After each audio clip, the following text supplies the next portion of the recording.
राहुल गांधी जी अपने चिर परिचित अंदाज में विपक्ष में हैं और चित्र विचित्र प्रकार से भारत विरोधी विश्वमन में संलग्न है। परंतु इस बार जो हुआ है वो अपने आप में बहुत गंभीर और पूरे देश के लिए विचारणीय है। वे भारत के इतिहास के पहले नेता प्रतिपक्ष बने हैं जिन्होंने किसी घोषित भारत विरोधी सांसद के साथ मुलाकात करके अपने मधुर मनोभावों की अभिव्यक्ति की है। अमेरिकी सांसद इल्हान उमर जो भारत विरोधी वक्तव्यों और स्टैंड के लिए विख्यात ऑब्लिक कुख्यात हैं, जिनके की विषय में एक सर्वविदित सत्य है कि पाकिस्तान गवर्नमेंट के द्वारा ले जाए गए उन चुनिंदा अमेरिकी सांसदों में से एक थी जिन्हें पाक अधिकृत कश्मीर में ले जाकर पाकिस्तान की गवर्नमेंट की तरफ से विजिट कराया गया था। ये अनेक मौकों के ऊपर ऐसे बयान दे चुकी हैं जो सीधे मुस्लिम ब्रदरहुड और आईएसआई के लिए प्रत्यक्ष अथवा परोक्ष रूप से सहानुभूति दर्शाते हैं। राहुल गांधी जी भारत के इतिहास के पहले नेता प्रतिपक्ष बन चुके हैं जिनका नाम एक समय पर पाकिस्तान ने संयुक्त राष्ट्र संघ में भारत विरोधी अपने वक्तव्य में प्रयोग किया था और आज अपने उनके भारत विरोधी मित्रों की श्रृंखला में एक और उपलब्धि राहुल गांधी को प्राप्त हुई है। He has further added another feather to his cap of anti India friends. जब पन्नू ने उनकी तारीफ की है, यानी पाकिस्तान से लेके पन्नू तक के और इल्हान उमर तक उनकी तारीफों में जो पुल गढ़े जा रहे हैं उसमें एक नया नाम और भी है। ये जनाब हैं मुशफिकुल फजल। ये वो पत्रकार हैं, आप सबको ध्यान हो, जिन्होंने व्हाइट हाउस की प्रेस कॉन्फ्रेंस में और यूएन स्पोक्स पर्सन से अरविंद केजरीवाल के बारे में, अरेस्ट के बारे में सवाल पूछा था। ये है वो महोदय।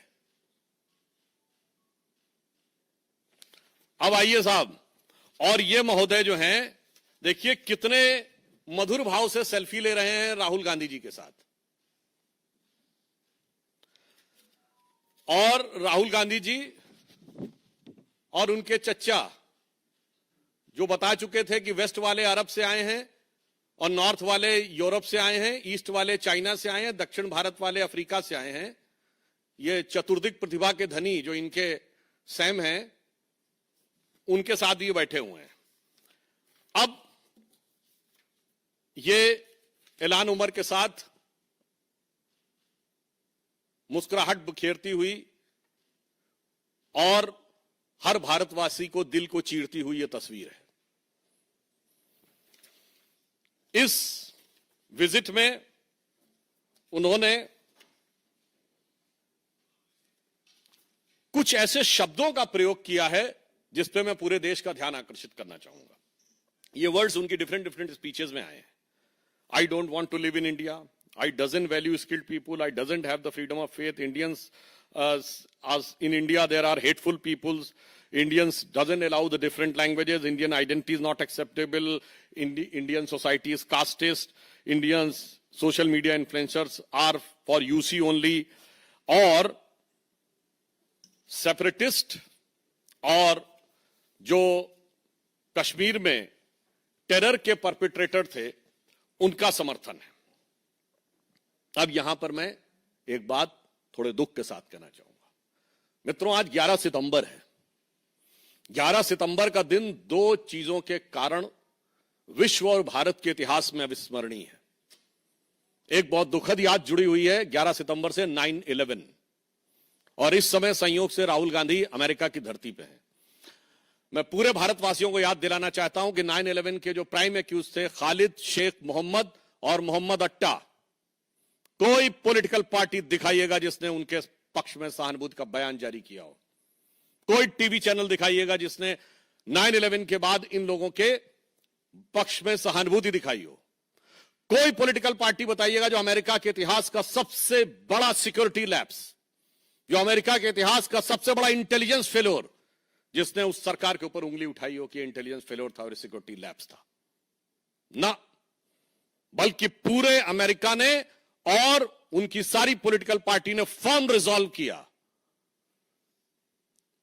जॉर्ज बुश जो रिपब्लिकन थे, उन्होंने कहा कि हम ओसामा बिन लादेन को मारेंगे, और बराक हुसैन ओबामा जो कि डेमोक्रेट थे उस काम को अंजाम दिया। आज भारत में अगर उसके समकक्ष जो भारत की संसद पे हमला हुआ, जिसके लिए सर्वोच्च न्यायालय ने rare of the rarest crime शब्द का प्रयोग किया है अपने जजमेंट में, आप जाके चेक कर सकते हैं अफजल गुरु की हैंगिंग के बारे में, 7 साल उसकी हैंगिंग रुकी रही। और आज भी जम्मू कश्मीर चुनाव में कांग्रेस के मुख्य सहयोगी दल कहते हैं कि अफजल गुरु की हैंगिंग गलत थी, और ये राहुल गांधी अफजल की पहली बरसी पर, लोग शायद भूल गए होंगे वो जेएनयू में जो नारे लगे थे ना, भारत तेरे टुकड़े होंगे इंशाअल्लाह, और ये अफजल हम शर्मिंदा है तेरे कातिल जिंदा, वो था क्या? वो 2015 में अफजल की हैंगिंग की पहली बरसी थी और जिसका ये लोग नैतिक समर्थन कर रहे थे। सोचिए ये 11 सितंबर हमें क्या याद दिलाता है? देश को लेकर एक ऐसी सोच। आप बताइए किसी भी अमेरिका के नेता ने बाहर जाकर कोई ऐसा विरोध किया हो?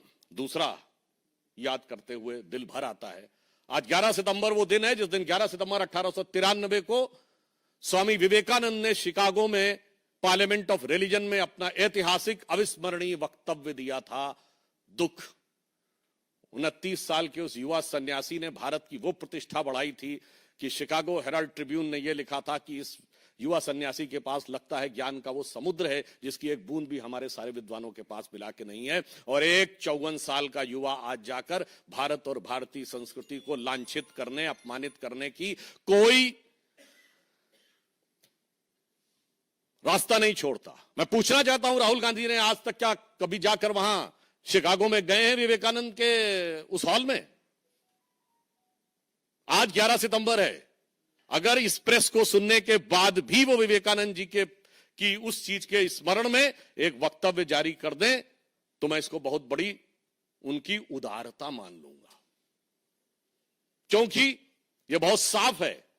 आपको भाजपा से नफरत हो सकती है, प्रधानमंत्री श्री नरेंद्र मोदी से आपके मन में ग्लानि, हिकारत, इंफीरियरिटी कॉम्प्लेक्स हो सकती है। भारतीय संस्कृति के प्रति अपशब्दों का आप प्रयोग क्यों करते हैं? चलिए, आपने भारतीय संस्कृति के बारे में, भारतीय समाज के बारे में कभी 4 अच्छे शब्द बोले हो, 4 अच्छे वाक्य? आप सारे लोग हैं, मैं आपसे पूछना चाहता हूं, बताइएगा। आप ऐलान उमर से मिलते हैं, मैं पूछना चाहता हूं भारत के समर्थक कितने सांसदों से आप मिले? एक अमेरिकी सांसद, आप लोगों को शायद ना पता हो तो मैं बता देना चाहता हूं, बेंजामिन गिलमैन, उसको पद्म भूषण मिला था। भारत के डाई हार्ड सपोर्टर थे। He died in 2016। I was nobody, I met Benjamin Gilman in July 2000, August 2000, year 2000। पूछे मिले थे कब? भारत के पक्ष लेने वाले आज से 20-25 साल पहले से आपकी सरकारें थी। Gary Ackerman, Edward Royce, Frank Pallone, Joseph Crowley, कभी मिले हो इनसे? ऐलान उमर ही मिलते हैं। कभी तुलसी गेबार्ड से मिले? नहीं। इसलिए आज हम बहुत गंभीरता के साथ और बहुत दुख के साथ कहना चाहते हैं कि जो बात सैम पित्रोदा जी ने कही है, पहले तो मैं एक चीज कोट भी कर देना चाहता हूं, क्योंकि आज उन्होंने, सैम पित्रोदा जी ने कहा ना कि राहुल गांधी जी अब वो बहुत समझदार हो गए हैं और बहुत वो, क्योंकि वो इस समय अमेरिका की धरती पे हैं। तो पूर्व अमेरिकी राष्ट्रपति बराक ओबामा ने अपनी किताब द प्रॉमिस लैंड में 2010 में भारत आए थे और राहुल गांधी जी से मुलाकात के आधार पर राहुल गांधी जी के व्यक्तित्व पर एक टिप्पणी की थी, जो मैं कोट कर रहा हूं।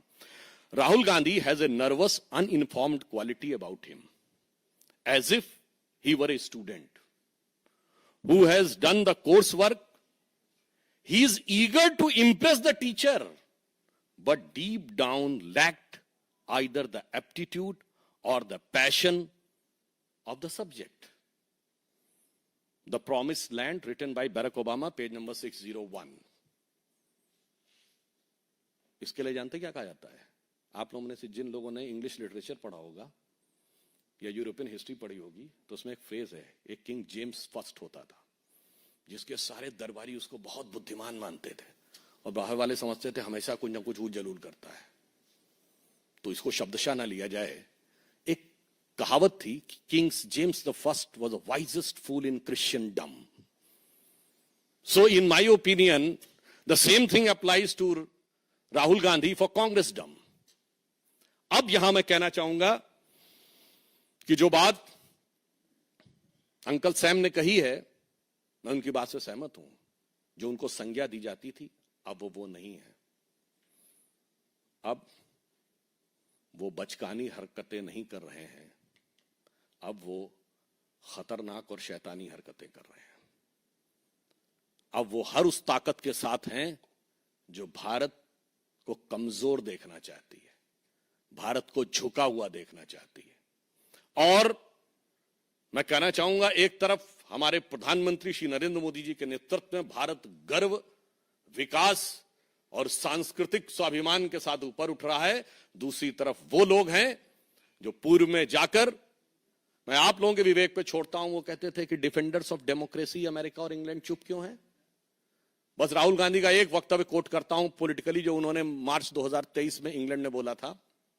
जब उनसे पूछा गया था मुस्लिम लीग से आपका गठबंधन है, Muslim League is absolutely secular, I am having no problem about it, and BJP is communal. तो मुझे लगता है हर चीज का आदर्श विदेशों में ढूंढने वाले लोग हमेशा,